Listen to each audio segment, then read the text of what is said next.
အပြင်ဖြေအနေနဲ့ grade တွဲကိုဖြေဖို့အတွက်ပေါ့နော်ဆရာဆရာမတွေခေါ်ပေးမယ်ဘယ်လိုမျိုးခေါ်ရမှာလဲဒါပေမဲ့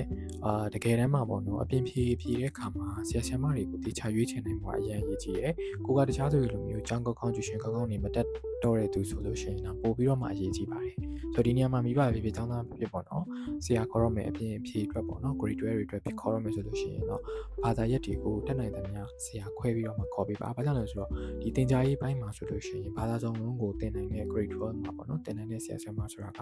အင်တန်ရှားပါတယ်ရှိရတော့ရှိရပေါ့နော်အရင်ရှားပါတယ်ဒါကြောင့်မို့လို့ဘာသာရပ်လိုက်ကျွမ်းကျင်တဲ့တဘာသာတစ်ယောက်လောက်အနည်းဆုံးထားပြီးတော့ခေါ်ပေးပါတကယ်လို့လုံးဝbudget တွေတိတ်ပြီးတော့မတက်နိုင်ဘူးဆိုလို့ရှိရင်လည်းနှစ်ဘာသာတစ်ယောက်လောက်သုံးဘာသာတစ်ယောက်လောက်ဒီလိုမျိုးခွဲပြီးတော့မှကိုယ်ကလေးအတွက်ကိုတေချာပြင်ဆင်ပေးပါအဓိကကတော့ဒီဆရာရွေးချယ်တဲ့ပုံမှာလည်းမူတည်ရပေါ့နော်နောက်တစ်ခုကကျတော့ကိုကလေးရဲ့အားနည်းချက်ပေါ့ဘာသာစုံလုံးကြီးဆရာမခေါ်နိုင်ဘူးဆိုရင်တော့ဒီအားနည်းတဲ့ဘာသာလေးတွေရွေးပြီးတော့မှခေါ်တာမျိုးတွေလုပ်ပေးပါဆိုတော့အပြင်ဖြည်းဖို့ထွက်လဲဒီဆရာဆရာမတွေကိုခေါ်တဲ့အခါမျိုးမှာအဲ့လိုမျိုးရွေးချယ်ပြီးတော့မှခေါ်တာမျိုးတော့ပို့ပြီးတော့